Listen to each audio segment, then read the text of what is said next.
আসসালামু আলাইকুম রহমতুল্লাহ নাহমেদুহু ওয়া নসল্লি আলা রাসূলিহিল কারীম আম্মা বাদ।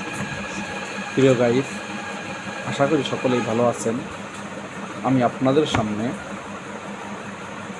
ছোট্ট একটা নবী করিম সাল্লাল্লাহু আলাইহি সাল্লামের হাদিস থেকে একটা হাদিস সম্পর্কে কিছু আলোচনা করব। আশা করি আপনারা ধৈর্য সহকারে শ্রবণ করবেন। আসলে আমরা তো অনেকে গান বাদ্য বিভিন্ন জিনিস অনুষ্ঠানে এগুলো শ্রবণ করে থাকি। আশা করি আপনারা এই হাদিসটার প্রতি একটু দিবেন। কারণ কি, আমরা আল্লাহ পাক রব্বুল, আমি এর আগে একটা এরকম ভিডিও করেছি যে সকল মানুষই মৃত্যুবরণ করতে হবে আমাদেরকে। আমি আপনি পৃথিবীতে দেখেন, আমার যারা এসেছি আমরা আজ পর্যন্ত এবং যতদিন আগে সকলেই মৃত্যুবরণ করতে হবে। কিন্তু মৃত্যুবরণ করতে হবে, এখন এই মৃত্যুবরণ করার আগে কবরের সামান আমাদেরকে নিয়ে যেতে হবে। নবী করিম সাল্লাল্লাহু আলাইহি সাল্লাম একটা হাদিসের ভিতরে বলেছেন, আদ-দুনিয়া মাজরাতুল আখিরাহ, দুনিয়াটা হলো আখিরাতের ক্ষেতস্বরূপ। যেমন আমরা দুনিয়াতে শান্তির জন্য ব্যবসা করি, কী জন্য? যে এখন যদি ব্যবসা করি সারা বছর আমরা শান্তি মতো খাওয়া দাওয়া করতে পারবো, সুখে থাকতে পারবো। এবং জমি ক্ষেত করি, চাষাবাদ করি, কী জন্য? যে আমি ধান রোপণ করি বা যেই চাষাবাদ করি এগুলো করি কী জন্য? ধানগুলো ভালো হলে বা ফসল ভালো হলে আমি সারা বছর শান্তিতে খাইতে পারবো, এই জন্য তো আমরা ক্ষেত করি। ঠিক তেমনিভাবে এই দুনিয়াটাও আমাদের জন্য আখিরাতের ক্ষেতস্বরূপ। অর্থাৎ আমরা দুনিয়ার থেকেই কী করব? আখিরাতের ফসল কামাই করে নিতে হবে, যাতে আমি জান্নাতে যেতে পারি সেই ফসলটা। আল্লাহ পাক রব্বুল আলামিন এই জন্য আমাদেরকে নবী করিম সাল্লাল্লাহু আলাইহি ওয়াসাল্লামের মাধ্যমে জানিয়েছেন যে দুনিয়াটা তোমাদের ক্ষেতস্বরূপ। যেরকম ঠিক তোমরা কী করবা? দুনিয়াতে ফসল করো, ঠিক আখিরাতের ফসলও তোমাদের কামাই করে নিতে হবে দুনিয়া থেকে। আর দুনিয়া মাজরাতুল আখিরাহ, দুনিয়াটা হলো আখিরাতের ক্ষেতস্বরূপ। এখন তাহলে আমাদের মৃত্যুবরণ করতে হবে। মৃত্যুবরণ করতে হলে আমাদের এই দুনিয়া থেকে সব উপার্জন করে নিতে হবে এবং আমাদের সবাই কবরে যেতে হবে। না যেতে হবে না, অবশ্যই কবরে যেতে হবে।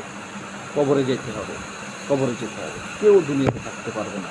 আল্লাহ পাক রব্বুল আলামিন এমন নিজাম দিয়ে পাঠিয়েছেন আমাদেরকে যে আমাদেরকে মৃত্যুবরণ করতে হবে, মৃত্যুর পরে আমরা কবরে যেতে হবে।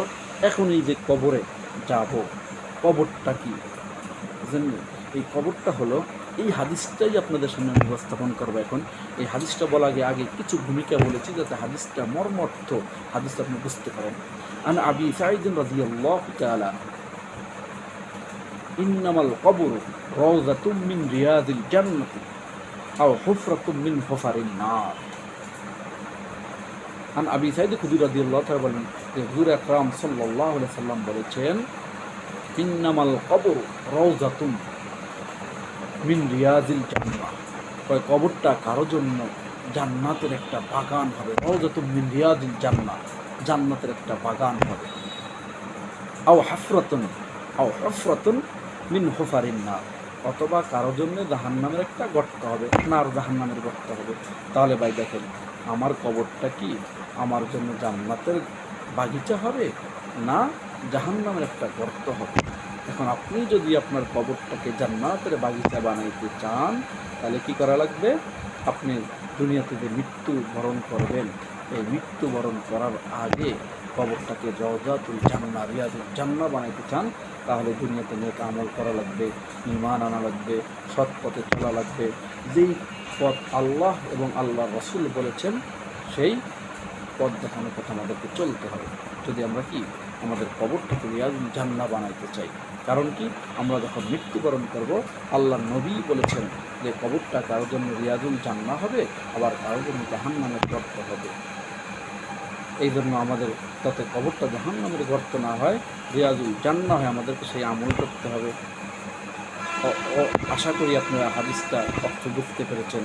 আমি যে হাদিসটা আপনাদের সামনে আলোচনা করলাম, এটা আপনারা সকলেই বেশি বেশি করে শেয়ার করে দিয়ে দেশবাসীর নিকট পৌঁছাই দেবেন, যাতে করে দেশবাসী এই কথাগুলো জানতে পারে, শুনতে পারে, বুঝতে পারে, তারা বুঝে আমল করে। আর আপনার একটা শেয়ারের কারণে, আপনাকে সাবস্ক্রাইব করার কারণে কী হবে? দেশবাসী জানতে পারবে এই হাদিসের কথাগুলো। অনেকের সৌভাগ্য হয় না, বর্তমান নেটের জগৎ, আপনার একটু লাইকের দ্বারা, আপনার একটু শেয়ারের দ্বারা দেশবাসীর কাছে পৌঁছে যাবে। আর ইনশাআল্লাহ আমিও উপকৃত হব, আপনারাও উপকৃত হবেন। এবং যারা শোনার পর আমল করে, আমলের নিয়তে শুনবেন, তাহলে আপনারাও ইনশাআল্লাহ উপকৃত হতে পারবেন। সকলে আমার জন্য দোয়া করবেন। আসসালামু আলাইকুম ওয়া রাহমাতুল্লাহ।